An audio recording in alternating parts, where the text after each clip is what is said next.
Hello and welcome to week 4 of the online particle physics course. In the past few weeks we've been discussing about certain things like black body radiation, and we saw how Max Planck solved the black body radiation spectrum. We saw that it was blowing up, and Max Planck gave a brilliant suggestion that energy is transferred only in certain quanta, okay, and any body can either emit or absorb energy only in these quanta. And with that postulate, we saw that the black body radiation spectrum problem was solved. Albert Einstein took this problem a bit further, and he said, okay, light itself has this nature that it comes in certain quanta. So these quanta of light are of course called photons, and using this he solved the photoelectric effect problem. This was in 1905, and in 1913 Niels Bohr solved the problem of the structure of the atom. He said that the energy inside the atom come in some quantized energy levels, and these energy levels also have a certain property, the property of quantization of angular momentum. When one electron made a jump from one energy level to another, it emitted a certain photon equal to the difference between the two energy levels. We saw all of that in the last lecture. The question really is, what is the underlying theory that connects all of these three? Now these were all obviously mishmash of classical theory and quantum theory, and people didn't know what was happening. They just came up with these guesses and postulates, and things were working, but people were not that happy because there was no underlying unifying theory. And as theorists, we are always concerned about underlying theories, what connects all of these things together. In this week's lecture, we're going to discuss something which is extremely important. We're going to see this importance occurring again and again. As in the lectures to come, we'll see that what we are discussing today will form a very important part of our road forward.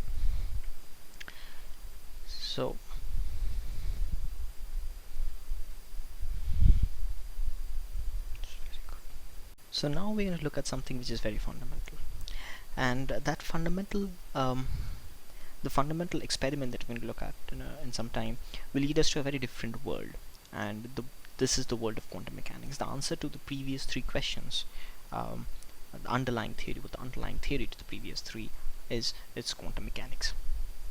But delving into quantum mechanics is difficult, so we'll do it slowly. We're going to face a lot of counterintuitive phenomena. Okay? These phenomena are nothing like what you have experienced in your daily life, but you have to remember that the whole world is really quantum mechanical. It's not like you see it. It's very quantum mechanical. It's very non-intuitive. It's just there are certain accidents, these conspiracies, which give you this impression that the world is what you see it is. Okay, quantum mechanics is of course a very important physicist. It's their favorite toy, and it's really exciting. It's very new, very non-intuitive, and we're going to explore a little bit in today's lecture, and in the subsequent lectures we're going to see how non-intuitive it really gets. Okay. I have to warn you that it does involve a lot of new math concepts, and I'm going to help you get through all of these math concepts. In fact, you'll see that today's lecture will be mostly some of these math concepts. We're going to discuss waves today, very importantly. So what really is quantum mechanics? And I cannot possibly answer that question in a couple of lines or even in a couple of lectures, but I'm just going to give you a small teaser as to what we're going to do. In quantum mechanics, there is a quantity. Okay, it's called the wave function. And the wave function describes a particular system. So you have a quantum mechanical system, and that system is described by something called a wave function. Okay, this wave function is often denoted by the very famous Greek letter psi, this trident kind of symbol. But the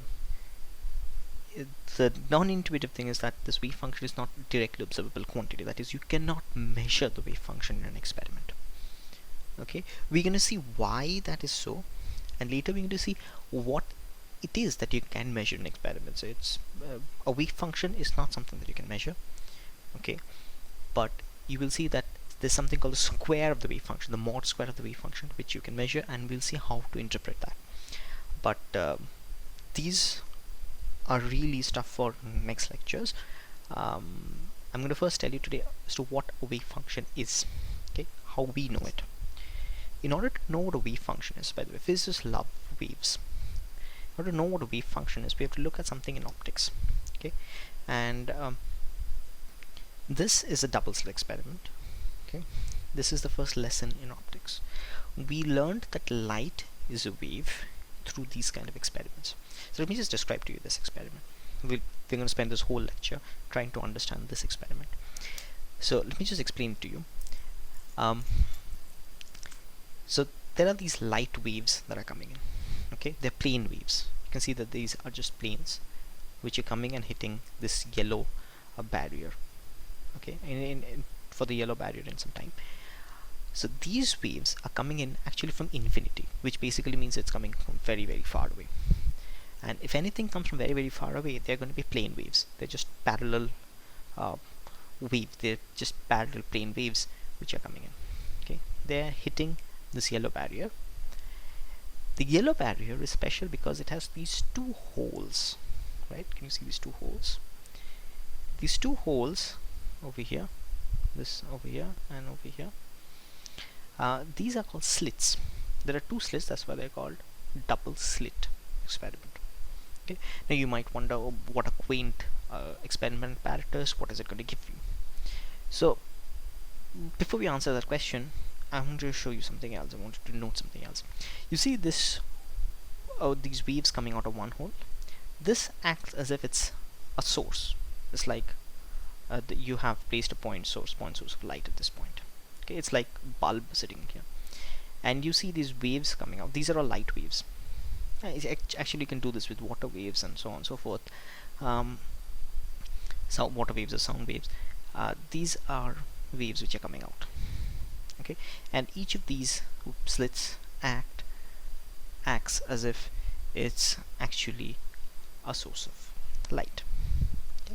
And then they add up in a very complicated manner. And say you have a screen here, they just impinge on the screen. This double-slit experiment produces a pattern like this. So this is a diagrammatic representation of the double-slit experiment. You have these plane waves coming in, they pass through this slit, and forget about these x's and the thetas, and there are these waves which are coming in, and then they add up and produce a pattern on this plate P, the screen P. And the pattern is like this. The pattern is very interesting. The pattern is, it's white, this is bright, then it's dark, then it's bright, then it's dark. These are called interference fringes. This whole thing is called interference. Okay, it's a funny name. We'll get to know why that name is given. It's bright, then it's dark, then it's bright, then it's dark, and goes on like that. Okay, so this double slit, this kind of a setup produces this kind of a pattern on the screen. Okay, these are of course beautiful pattern. This is called the interference pattern. Okay, the crucial thing to note here is that just from the property that these are waves coming in and hitting this barrier, you get these kind of patterns. Okay, in other words, if you did not have waves, you couldn't have had interference. So the fact that you're having interference means that there are waves involved. Okay, so we have a direct correlation between waves and interference. If you have interference, you always have waves. If you have waves, you can interfere. Okay, and what we're doing mathematically is that we're just adding up these waves. So at each of these points, we're just adding up this wave. This will become way, way clearer in the subsequent slides. Okay, so this is the double-slit experiment, and we're going to study this in much more detail. First, I have to tell you what a wave is. Okay, so as I said, for an interference pattern to occur, you have two or more waves just adding up. They just add up at every point. So I have to tell you what a wave is. A wave is a very simple structure. Okay, so wave has something called an amplitude, a frequency of oscillation, and some redundant phase. So a wave can be like this. So you have a function y, and there is this quantity a, and you have a cosine function. You must have done sine functions and cosine. This is a trigonometric function. This is a cosine function, cos of omega t plus phi. This is omega and this is phi. These are all Greek letters, and you can identify the different parts of this function by saying this is the amplitude, this is A. Okay, this is named at the moment. I'm going to tell you what exactly it is. This is the frequency, and this is some extra phase which you might want to add. So a wave looks like this. Very simple. If you plot a wave, it looks like this. So what you're plotting on the x-axis, this is actually omega. Sorry, you're actually plotting omega t. You're plotting omega t along the x-axis. Along the y-axis, you're just plotting y. Okay. Remember, the cost function can go to 0 at some point. If the cost function goes to 0, this whole thing becomes 0. If the cost function is 1, then it's just a. Okay. This particular wave, for this particular wave, this is your a. So it's from 0 to the maximum point. Okay, this is called your amplitude. Good. This is called your wavelength. So the wavelength is from one peak to another peak, the distance between one peak to another peak. So you have, well, there's a certain wavelength, but this is from you can take it from one peak to another peak, or from one trough to another trough. This is called a trough, this is called a peak. The highest point is called the peak, the lowest point is called the trough, and you just have to take this distance. Okay. Similarly, you can take it from this point to this point. Okay, it's just one full oscillation. You can see this is just one full oscillation. Okay, that is your wavelength. Okay, so that's the wavelength. And the frequency and the wavelength are inversely dependent. So the frequency is just the inverse of the wavelength. We saw that times the speed of the wave. So the frequency is just the speed of the wave divided by the wavelength. Okay, we saw that f is equal to c by lambda. So it's like that. So this is the frequency. Now this function is a cosine function. Okay, now the cosine function repeats its value after every 2 pi radians. Now this entire thing inside the cosine function is an angle. Okay, it's an angle. So this angle is measured, the angles don't have units, but is measured in a certain so-called unit called radians. Okay, and 180 degrees is equal to 2 pi. Okay, 180 degrees equals to pi radians. So 360 degrees equal to 2 pi radians, and this is the whole angle. And say this function has a certain value at a certain point. If this angle increases by 2 pi, it's going to come back to the same value. So cos function is a periodic function, it repeats its value after every 2 pi radians. Okay, and this phase of the wave repeats after every, you can see that there is a peak here, and then you go and traverse one wavelength and you get another peak here, and you go and traverse another wavelength and we get another peak here. So these peaks, the phase of the wave, okay, it repeats after every wavelength. And that brings us to a very, very important point. So you see, the phase repeats after every wavelength. So after every lambda, the phase changes by 2 pi, because the cosine function comes to its own value after every 2 pi. The wave comes to its own value after every lambda. So we have this kind of a relation where every wavelength is related to its angle by this relation is lambda is 2 pi. Okay, so for every lambda you have 2 pi. Very nice. So now so for every wavelength which is actually a physical length, the phase changes by 2 pi. That's a very important statement to make. We'll see the importance of the statement in some time. So now let's have interference. So we have these two waves. Okay, we just introduced you to waves. So we have these two waves. Okay, y1 equals to a1 cos omega 1t, and y2 equals to a2 cos omega 2t. Okay, and now a1 and a2 are amplitudes, omega 1 and omega 2 are frequencies. Now let's just say for simplicity that a1 is equal to a2. So we'll take the two amplitudes to be the same. So the waves have similar heights, okay, but they do not have similar frequencies. The frequencies are very different. So let's just plot this wave. Say I have a wave which is like this. You just saw this wave, and I have another wave which has the same amplitude. You can see the amplitude is 10 here, the amplitude is 10 here. It's the same amplitude, but the frequency is higher. Okay, so let's just be the blue wave, this the red wave, and the two have different frequencies. So this is much faster in oscillation than this.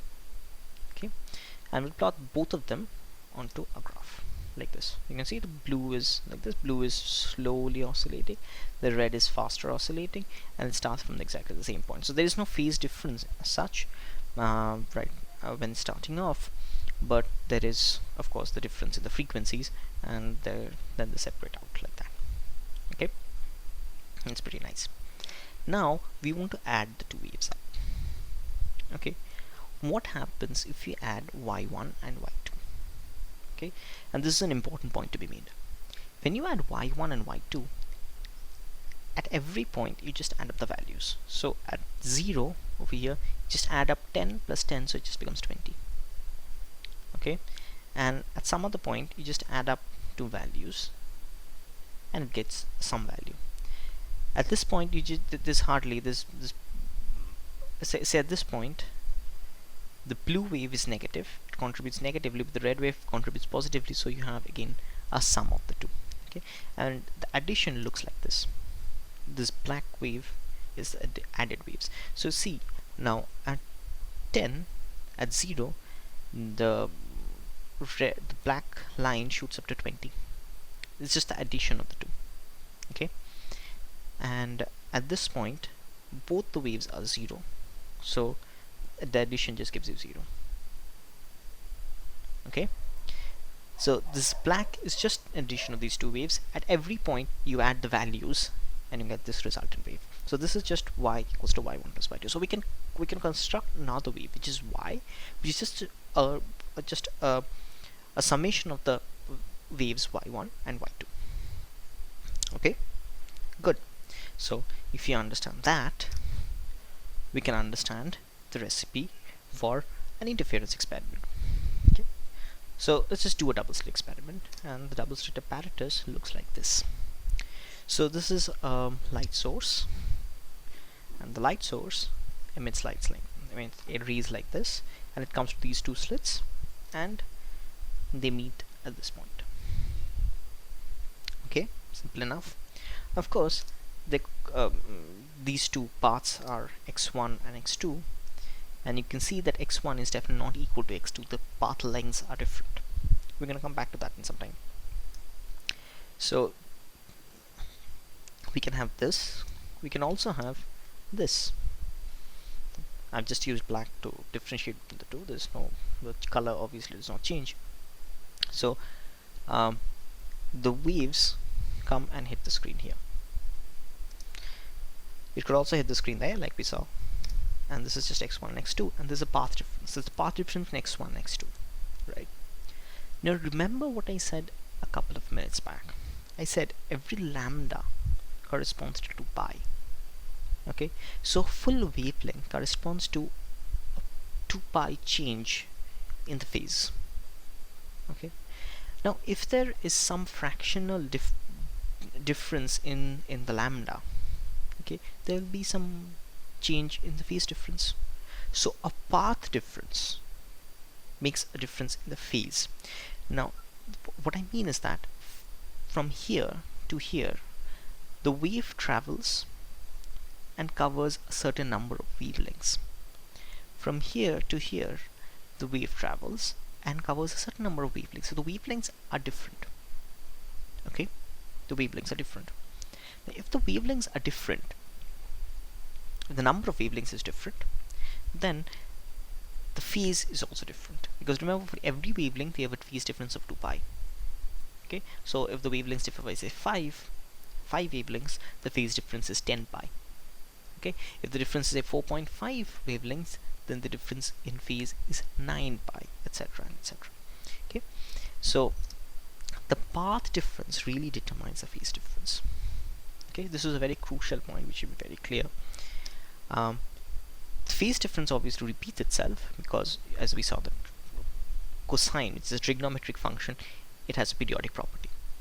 Okay, the phase difference repeats itself, and so wherever you are, remember x1 and x2 depends on where you are. Obviously the x1 and x2 for these black lines won't be the same as the x1 and x2 for the blue lines, and that tells you whether you achieve constructive interference or whether you achieve destructive interference, which basically means whether you add the waves up or whether you subtract.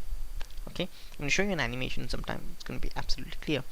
And you saw the bright fringes right at the right up front. I showed you certain a pattern, interference pattern on the screen.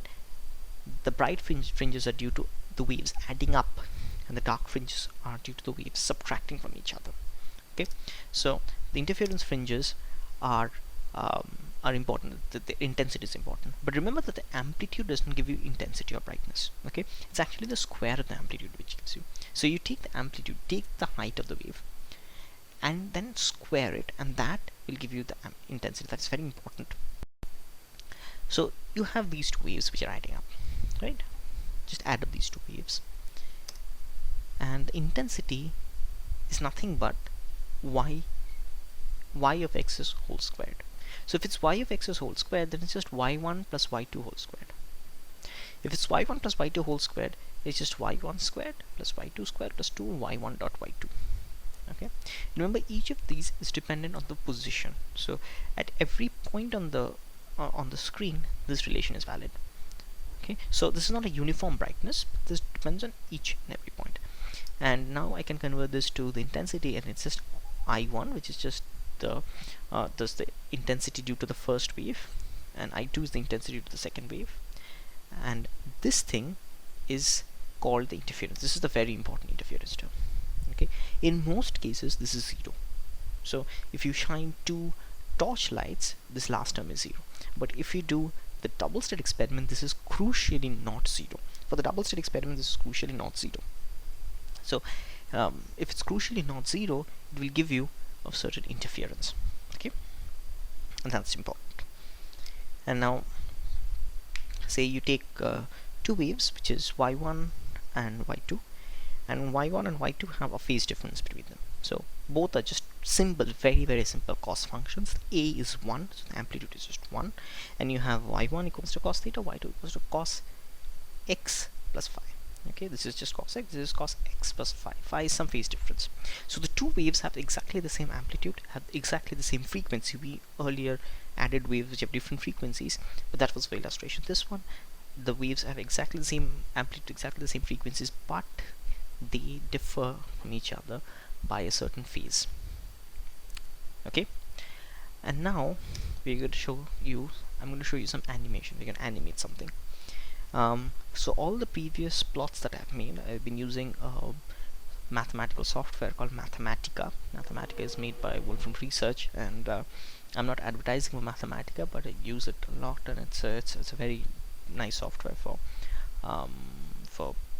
making anything, for plotting anything, for calculating anything mathematical. So let me just fire up Mathematica. I'm going to write a small code. I'm going to tell you what that code is. So this is Mathematica 7, and let me just bring this. Okay, so this is called a notebook in Mathematica, and Mathematica is a very good plotting function. So let's just plot. Let me just plot the first wave. So this is just some code that you can write very easily, and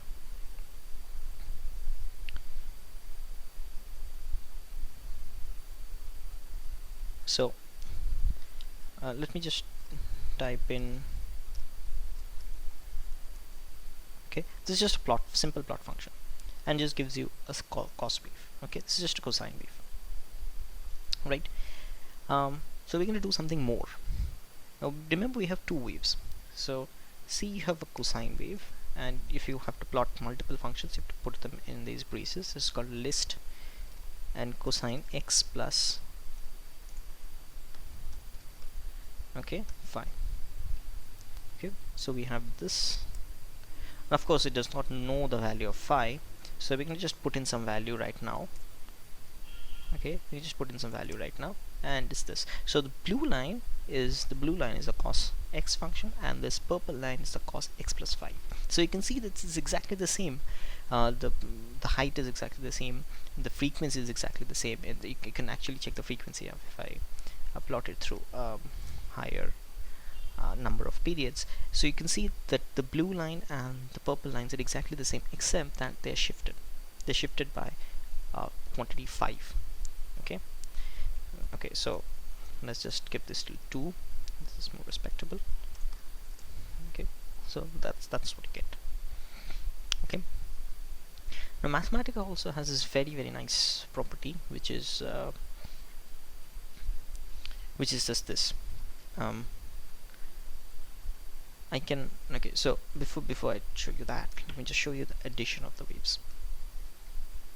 So I'm just adding these waves up.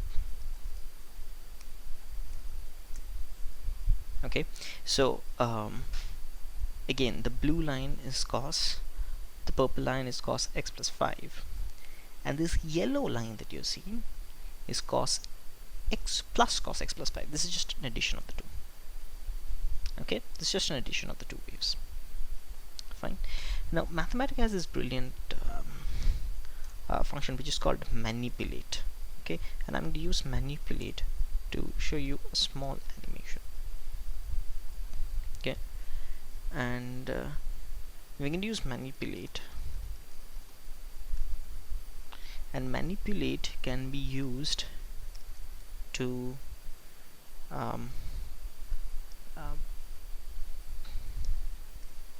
sorry,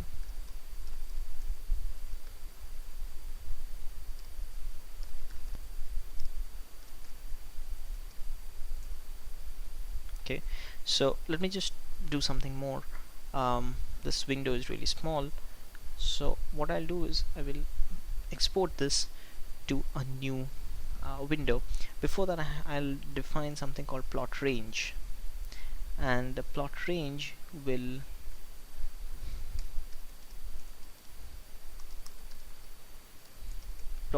tell you how much, will tell Mathematica how much to how much of the graph to actually show, how much of this graph to actually show, based on the values that I give for the axis. Okay, so I'm going to explain all of this in a minute.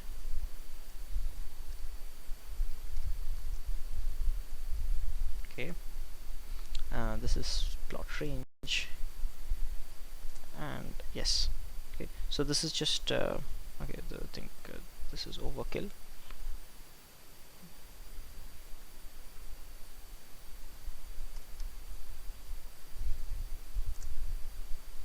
Okay, this is concentrate on the top part. After that, we'll concentrate on the bottom. Now look at what's happening. Okay, maybe I should. Right, this is 2. Sorry. Yes. And let me just export this.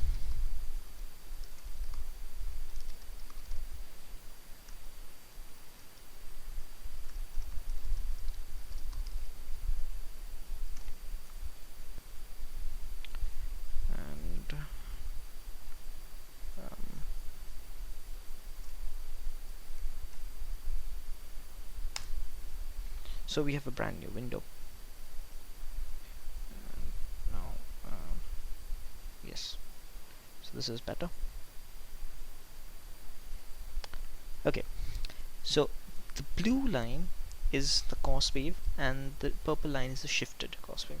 Okay, now I can control the shifts, and I can show you how much the value of pi, the value of phi right now is just pi. It's 3.14159, and just you see what's happening to the purple wave. Forget about the yellow wave right at the moment. So the purple wave is shifting.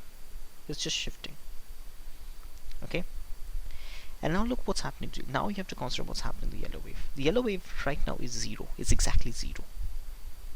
Okay, the yellow wave right now is 0, and when this purple wave merges with the yellow wave, when the phase difference is 0, then the wave is very high. So I dial in the phase difference to be 0 right now, and you see the height of the yellow wave. That's just the highest. Okay, the two waves are adding up exactly in phase, but you take it either in the positive direction or in the negative direction. That's like the out of phase. The yellow wave goes down, and at this point it just goes down to 0. Okay, so no, and let me just show you what's happening here, and we have the same thing. Okay, again, I want to see the value of phi, so you see it's pi, and you see this again when the purple wave and the blue waves match, the yellow wave is the highest. Okay, and it's highest in both directions, highest in the positive direction as well as negative direction. And you see what's happening here. The blue wave and the purple wave are exactly out of phase. That is, the blue wave, the trough of the blue wave, and the peak of the purple wave, and here the peak of the blue wave and the trough of the purple wave exactly match. Okay, so when the peak and the trough matches, the addition is zero, the add in the opposite direction. And when they're in phase, when the peaks coincide, then the peak is just absolutely the highest. Okay, now this was one. Let me just copy this code because I don't want to write the whole thing once more over here. Okay, and so I just showed you the addition of the waves, but I just told you here that the amplitude depends on the square of the intensity depends on the square of the amplitude. So I need to square the amplitude in order to show you what the intensity looks like. Okay, and I'm just going to do that. Sorry, yeah, okay, a little bit more fancy. Yes, so it's again the cos wave and the cos x plus phi wave. Now I'm adding them and squaring them up. So I'm just adding and squaring them up. The plot range can be the same. This has to change. Okay, and yes, okay, maybe we can change this a little bit, make it a little bit asymmetric,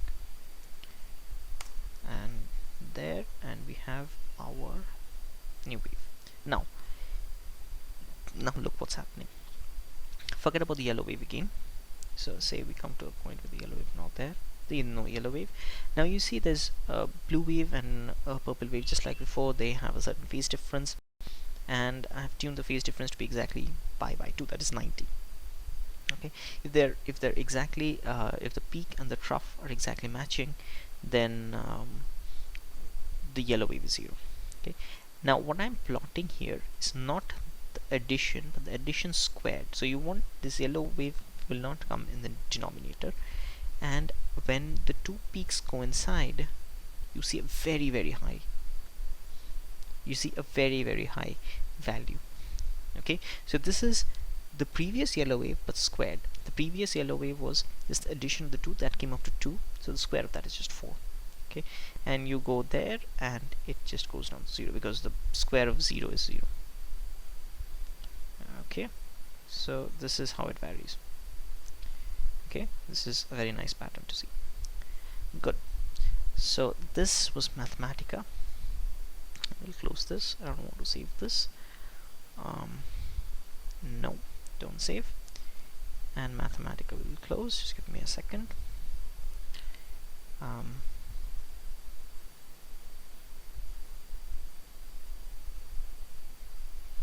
Right. So we are back to this. So we just saw the animation. We just added these two waves, and we saw what happens when the phase difference changes. We saw that if the two waves coincide, the phase difference is either 0 or pi, which is exactly phase difference is 0 or 2 pi. The waves add up one on top of the other and gives a very high intensity. So with that understanding, let's just go to the double-slit experiment. The double-slit experiment now tells you this: the position obviously determines the phase difference, right? So where on the screen you are determines what the path difference is, and the path difference determines the phase difference. Okay, and it also determines the type of interference. Obviously, if the waves add up so that the peak of one coincides with the trough of another, then the addition is 0. But if the add up is the peak of one coincides with the peak of the other, then they add up to a very high value. Now, when the path difference is an integral of the wavelength, that is m lambda, okay, you see a bright fringe. M is some integer. Okay, it has to be so you have a peak coinciding with another peak. For that to happen, this condition has to be satisfied. So the path difference has to be some integer value of the lambda. Okay, so here is the setup. What it means is this: here's the setup. So you have these waves coming in, you have these slits, and you have this wave coming in from there going to this point P, and you have R1 and R2, and the difference in the path differences R1 and R2 is just this delta. Okay, and the distance between these two slits is D. Okay. Let me just zoom that in. So this is D. Okay, this is R1 and R2, and the distance between this is the path difference between this is lambda. Okay, so this is some delta, sorry, not even lambda, delta. So this is some path difference delta, and according to the statement, so the delta has to be equal to m lambda, but delta is equal to d of sine theta. Remember, if this is theta, then this is also theta. This is the angle theta. We saw that previously. This is an angle theta. Okay, nat theta is d sine theta. Okay, so the delta is d of sine theta, and it has to be equal to m lambda. Okay, at the intensity, and I'm not claiming to have derived this at all, I'm just giving you the intensity. Okay, I did not derive it. I'm not expecting you to derive it. I'll be including a PDF in the blog post, and that will tell you how the derivation, if you're interested, that will tell you how the derivation goes. But the intensity is crucially a cos square intensity. Okay, so the intensity is cos square into pi d sine theta by lambda. Okay, this pi d sine theta by lambda is just this. Okay, so it basically looks like this. You have d sine theta by lambda, it looks like this. So it's a cos square function, just like we just saw it in the animation. What the cos square function looks like. This is what the cos square function looks like. Okay, so we added two cos's, and then we squared them, and we saw that when the phase difference was 0 or 2 pi or 4 pi, okay, then the two just adds up very happily. Nice. So now we're going to do something else. So this was all with light. Right? This is the double-slit experiment with light. It's very well understood. We have done something. I showed you some animations. Probably you're convinced. If you're not, very nice. Ask me questions. Leave comments on the blog post. But let's just do this with electrons. Okay. So what I'm suggesting is an experiment like this. Instead of this being a light source, let's just convert that to an electron source. So this is an electron source, and this is from an actual experiment which was done by Hitachi. Let's just play this experiment. So what you're looking at, okay, so okay, and so you see these bright spots which appear, okay, and these bright spots are nothing but electrons. So you're looking at a screen, and these electrons are passing through the two slits and hitting the screen. Obviously electrons are particles, so they hit the screen and produce a dot. Okay, these electrons being particles which hit the screen, produce a dot, nothing mysterious about it. It's completely random. You can see the electrons are hitting the screen all over the place. So it's just completely random, right? Nice. So they form a uniform distribution. There's nothing to be concluded from here.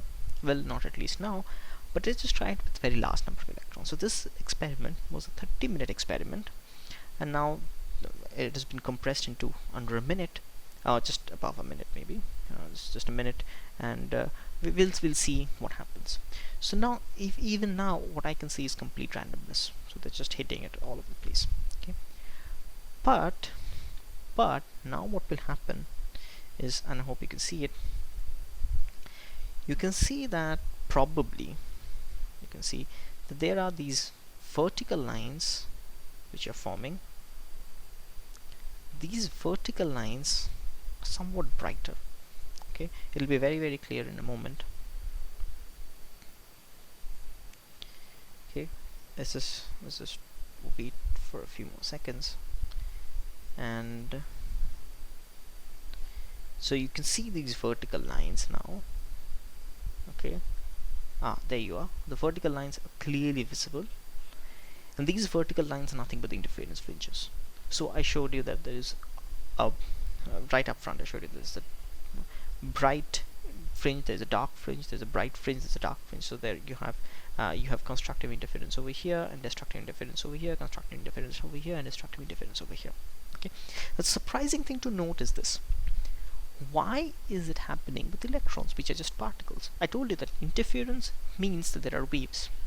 Okay, now these are electrons. Electrons are not waves, not as far as we know. Electrons are just particles, right? So now light was a wave and it produced interference, and I told you that if you have interference you must have waves. So now electrons in bulk, in a large number, are producing some sort of wave-like pattern. Okay, so what this experiment tells us, well, it doesn't tell us much. It raises a lot of questions. Okay, it just tells us that electrons can also behave like waves, and this experiment has been repeated thousands of times, and you have these patterns which are always emerging. So you do it with electrons, as many electrons as you want, as weak the source, as weak as you want the source to be, doesn't matter, you still end up with these interference fringes. Okay, so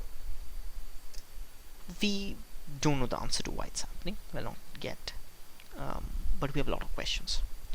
So the electrons are behaving as if they have a wave nature. Okay, but they're particles. How can they have a wave nature? They're particles. So the electrons are really particles. The question is, how do they have a wave nature? If they do have a wave nature, if I give you that they have wave nature, what kind of waves are they? We saw the light is an electromagnetic wave. What kind of waves are they? Can we see electron waves? Okay, we can see light, but can we see electron waves? If electrons are particles but they still have a wave nature, which one is the correct description? Do we adopt both descriptions, or do we take one? If we take one, which one do we take? Why is the other incorrect? These are just some of the many questions that you can ask. And a very important question that you can ask is, what is the wave function in this case? If they are actually behaving like waves and they're behaving en masse like a wave, it's not one electron behaving like a wave. You can see one electron produces a dot, that doesn't produce an interference pattern, it just produces a dot. A large number of electrons behaves like a wave. Okay, but one electron behaves like a particle. That's the weird part of it. So how are we supposed to interpret this? Okay, what is the wave function in this case? Right? So these are a few of the many questions that you can ask. Go on asking questions, and this will lead you into the murky world of quantum mechanics. The answer to all of this is given by quantum mechanics. You cannot have these answers without incorporating quantum mechanics. These things do not happen in classical mechanics. You cannot explain interference of electrons, interference experiment of electrons, using classical mechanics. Interference experiment of light is very well known in classical mechanics. We have a very good account. I just gave you that account. We just add waves, but electrons are not like that. Electrons are very different. So the answers to all of this will be given out next week and the week after that, because 1 week is not suitable for this. But let me just end. Okay, so this is like a short lecture. But let me just end on this point, on this quote from the great Richard Feynman. Richard Feynman was one of the greatest physicists who ever lived, and his contribution to quantum theory, to field theory, is immense. Okay, and Richard Feynman was also one of the people who stated this problem most clearly. Who said that the double-slit experiment is in the heart of quantum mechanics, and he explained why it's at the heart of quantum mechanics. And we are going to see this explanation, this classic thought experiment, so-called. At that time, there was not enough technology to perform this experiment. It was only performed very recently, but he thought of it, and he thought of the outcomes. What would happen if we did this? That is a thought experiment. You don't actually do the experiment, but you think of what the outcomes can be. So that is a very important thought experiment that Richard Feynman said. And next week we're going to explore those arguments, and that is a classic thought experiment. That's a classic double-slit experiment. That double-slit experiment will not involve light. That double-slit experiment will involve electrons. Okay, we will see what beautiful conclusions you can derive with just very simple logical arguments. Thank you. That will be all for this week. Remember, we're just starting off with quantum mechanics, so we're going slow. See you all next week. Thank you.